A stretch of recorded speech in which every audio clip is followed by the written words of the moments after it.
Paz do Senhor Jesus, sejam bem-vindos ao canal Missão a Verdade Liberta. Mais um vídeo respondendo comentários. E eu vou tentar responder aqui o seguinte comentário, que na verdade se trata de uma pergunta. Por que Deus fez a árvore do mal, do conhecimento do bem e do mal, se Adão e Eva não podiam comer?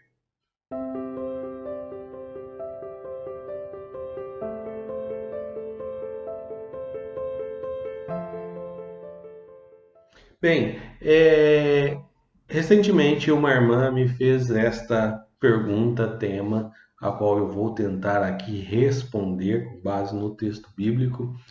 Eu já respondi a ela em texto, ela até ficou satisfeita com a resposta, mas eu achei interessante fazer um vídeo respondendo essa questão que pode ser dúvida de muitos.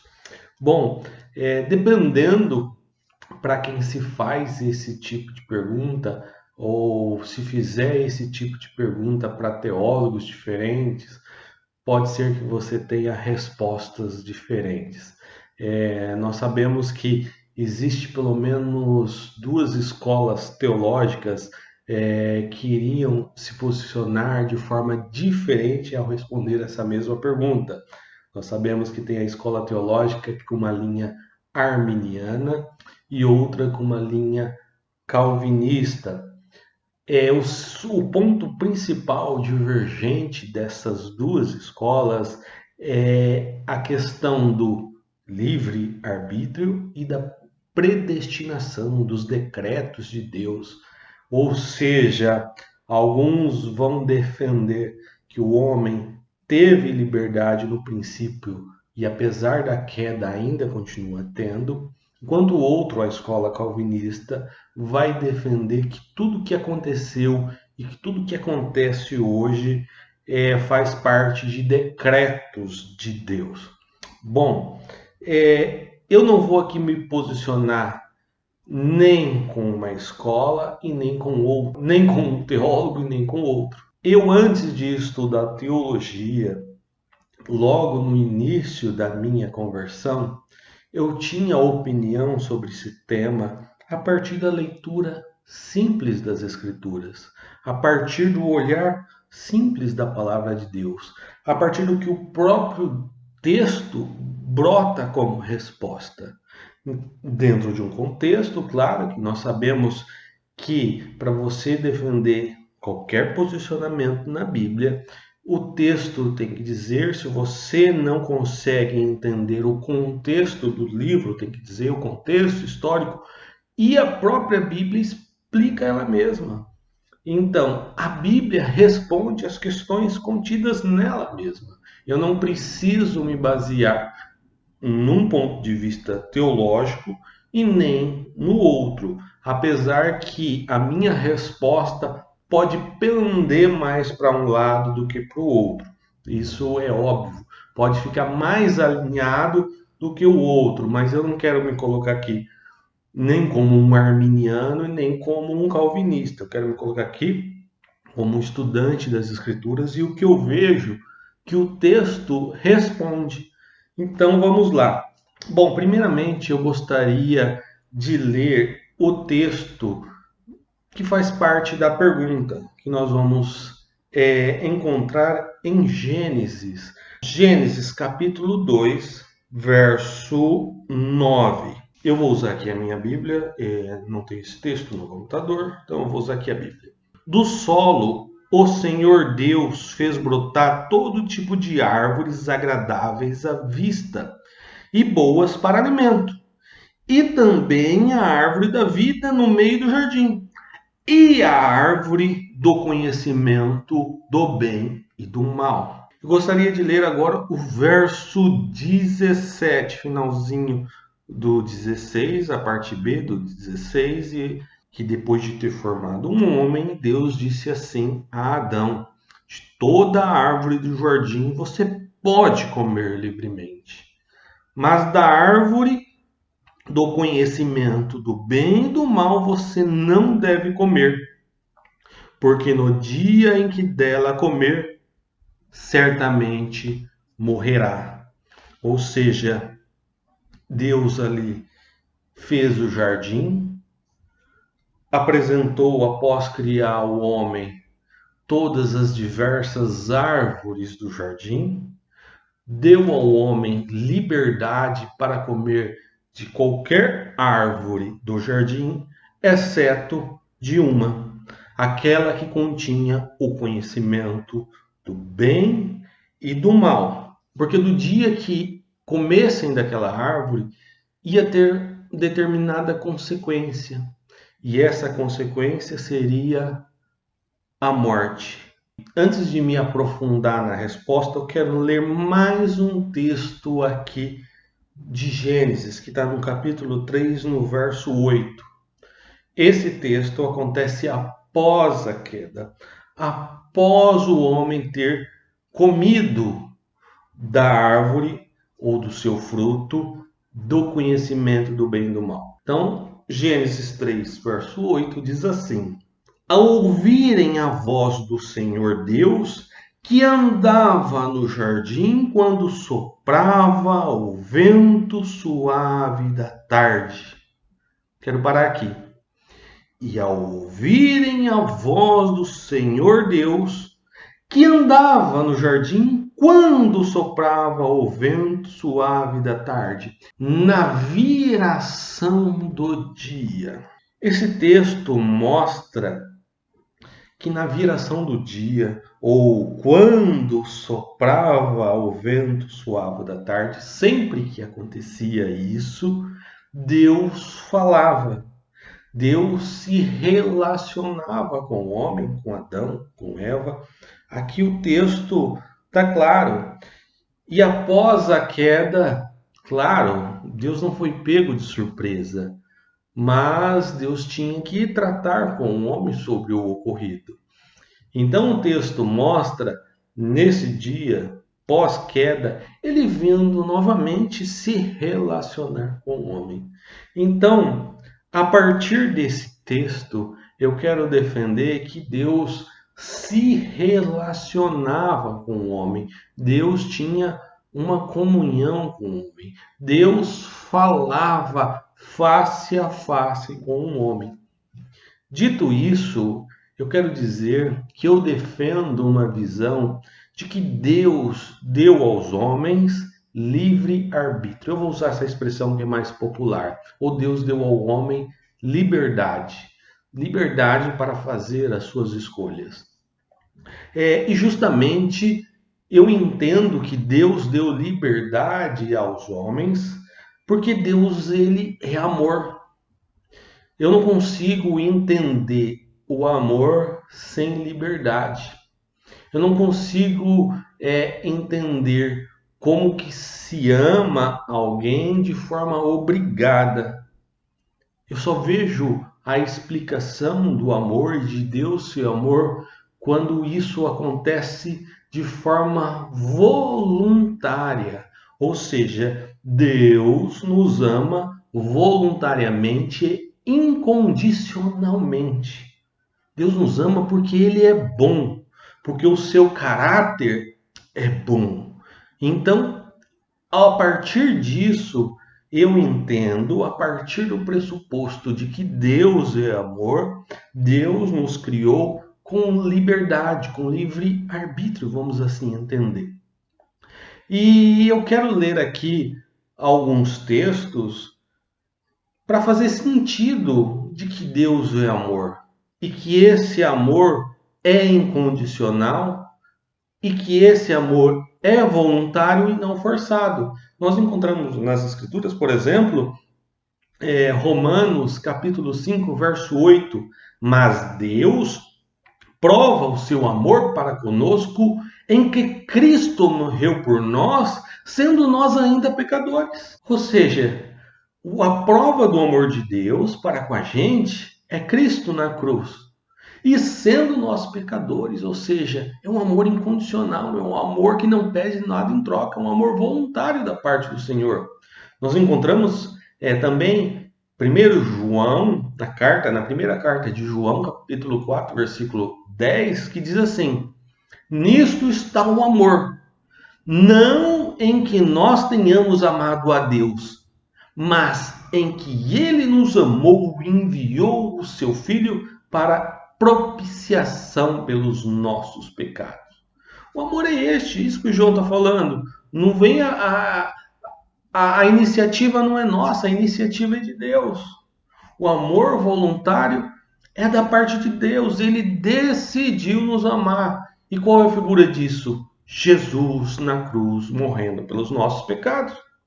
Ainda na primeira carta de João, capítulo 4, agora no verso 16, diz assim: E nós conhecemos e cremos no amor de Deus, ou no amor que Deus nos tem, que Deus é amor e quem está em amor está em Deus e Deus nele. Ainda na carta de João, verso 19, está dizendo: nós o amamos, ou seja, nós amamos a Deus. Mas por quê? Porque ele nos amou primeiro. Deus é amor e a sua iniciativa primeira é em nos amar. Hoje, no nosso tempo, pós-queda, a figura disso é representada em Cristo. Cristo é a expressão do amor de Deus. Então, entendo eu que desde Adão, desde a criação do primeiro homem, Deus não criou robôs. Deus não criou algo para ser controlado. E isso não é amor, isso é controle. Deus me amou, sendo eu pecador, estando eu em pecado, mesmo antes da minha conversão, Deus me amou. E hoje eu amo em resposta a esse amor, de forma voluntária. Isso não anula a soberania de Deus, porque toda a ação da minha salvação, da minha restauração, da minha justificação é obra dele, porque ele agiu primeiro, ele veio ao meu encontro. A única coisa que ele esperou de mim foi a resposta de querer amá-lo. Tanto que nós temos aqui um texto interessante no Evangelho de Mateus, no capítulo 22, verso 37, em que Jesus fala quais são os mandamentos, né? Quais são os mandamentos que nós temos que seguir? Nós sabemos que os mandamentos de Deus se resume em dois, né? Que é amar a Deus acima de todas as coisas e o nosso próximo como a ti mesmo, ou como a nós mesmos. Interessante que nesse verso 37, olha como Jesus diz. E Jesus disse-lhes: Amarás o Senhor, teu Deus, de todo o teu coração, de toda a tua alma e de todo o teu pensamento. Amarás o Senhor teu Deus de todo o coração, de toda a tua alma e de todo o pensamento. Veja que interessante, por que eu não consigo entender que nós somos seres programados para responder à ordem de Deus desde o princípio, desde a fundação do mundo. Mas o que eu quero deixar aqui bem claro nesse texto de Jesus, para mim responde isso. Responde que o desejo de Deus é que eu o ame de forma voluntária, sem ser de uma certa forma programada ou decretada. Mas nesse texto eu vejo claramente Deus querendo da minha parte uma resposta ao seu próprio amor. Porque que quando Jesus fala, amarás o Senhor, teu Deus, de todo o teu coração, ou seja, a palavra coração não significa o do nosso órgão coração. Para os judeus, coração, desde da época do Antigo Testamento, quando expressava do coração, não estava se referindo ao órgão, mas sim à condição moral. O coração representa o nosso ser interior, é o que nos faz amar, chorar, pecar, ter empatia. Esse é o significado que é amar a Deus de todo o coração, de toda a minha alma, de todo o meu pensamento. Ou seja, de forma consciente, de forma voluntária, de forma desejada por mim mesmo. Então, ame a Deus de tudo que tem dentro de você, de tudo que está em você, entregue-se a Ele e expresse o seu amor para com Ele. Então, um mandamento para que você obedeça, os mandamentos do amor, não é algo que Deus aperta lá um play e eu estou amando. Ele sabe que eu vou amar, mas ao mesmo tempo esse amor partiu de mim. A partir de então, por quê? Continuando a resposta, por que que Deus então colocou a árvore do conhecimento do bem e do mal, já que se o homem comesse, aquilo geraria uma consequência que é a morte que nós conhecemos hoje. Primeiro a gente tem que entender que o mal não é um ente, o mal não é um ser criado. O mal, sim, ele é uma causa. O mal é resultado de uma decisão. Nem o diabo ele é o mal. O diabo ele é mal porque ele decidiu ser mal. Também cremos que foi dado liberdade aos anjos. Por isso que a partir da decisão dos anjos, diabo e seus anjos e uma terça parte do céu foram lançados do céu porque eles decidiram não amar a Deus. Também resultado de uma escolha. Então, nós entendemos que a árvore do conhecimento do bem e do mal, nela não continha o mal, nela continha o conhecimento, entender o que é bem, o que é mal.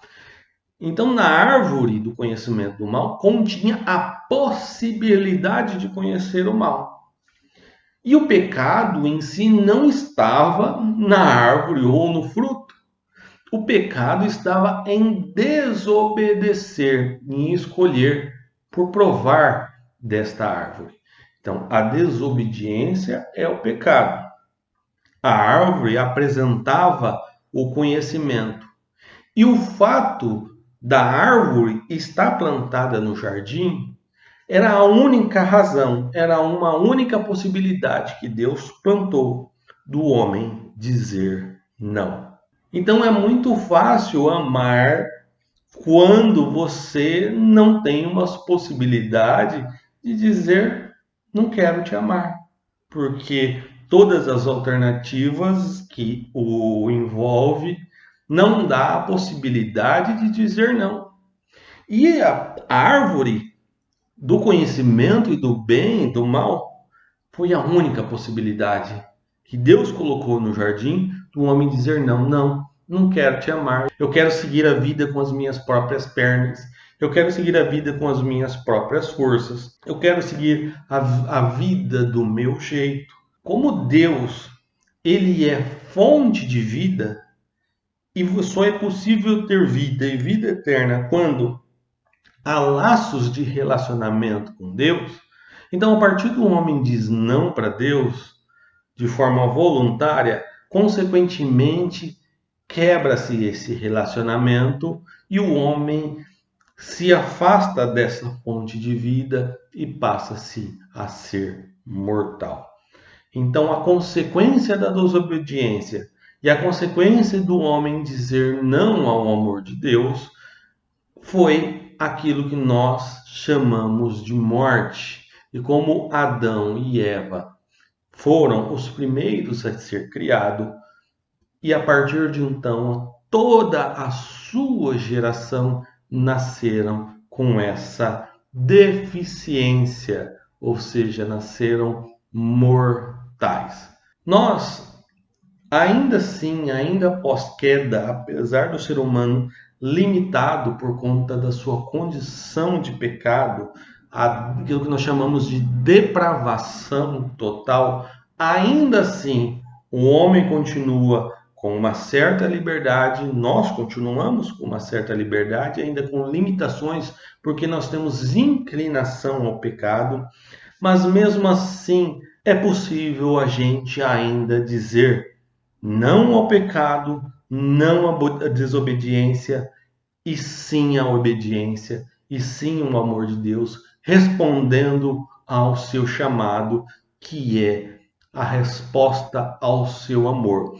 Por isso que Deus continua a insistir de forma a querer resgatar o ser humano, a ter relacionamento com ele. E hoje nós cremos que Cristo veio corrigir o erro de Adão. Por isso que Cristo prova da morte e depois vence a morte ao ressuscitar. Cristo vence a morte ao ressuscitar. E em Cristo nós podemos fazer as mesmas escolhas, ou seja, receber Cristo em nossas vidas, que significa amar a Deus de forma voluntária e por quem Ele é. 1 Coríntios, no capítulo 15, verso 21, diz assim: visto que a morte veio por um homem, também por um homem veio a ressurreição dos mortos. Porque assim como em Adão todos morrem, veja bem, em Adão, lá no primeiro homem, por causa da desobediência dele, por conta do pecado dele, por conta dele querer dizer não ao amor de Deus, não quero te amar, por causa disso, todos nós hoje morremos, mas também assim nós seremos vivificados em Cristo por causa da sua ressurreição, por causa da sua morte e ressurreição. Então nós temos a tristeza de saber que em Adão todos nós vamos morrer, mas temos a alegria de que o amor de Deus continua favorável a nós, que deu seu próprio Filho a morrer por nós, e pela sua ressurreição temos direito de um dia ser vivificados, ou seja, ressuscitados e estar com Ele para sempre. Então, quero encerrar aqui esta resposta, que espero que tenha ficado claro. Entendo que se Deus é amor, justamente por isso que Ele nos criou com uma certa liberdade para responder a este amor. Hoje, todos nós, apesar de ter uma inclinação para o pecado, por consequência de toda a nossa geração, de todos os habitantes da terra, que foram destituídos da glória de Deus, e porque o pecado nos afasta de Deus, mas Cristo, ao se fazer carne, ao vir se compadecer por nós, Ele veio nos reatar a Deus, Ele veio nos religar com Deus e veio nos dar uma nova chance de dizer sim ao amor de Deus, de amar de forma voluntária e, de novo, recuperarmos a nossa condição sem a existência do pecado em nosso ser. Crer no Senhor Jesus Cristo, crer nele para que possamos ser salvos. E crer em Jesus é resposta ao amor de Deus, porque Jesus é a maior expressão do amor de Deus, porque ele morreu por nós, sendo nós ainda pecadores. Pense nisso. Deus te abençoe.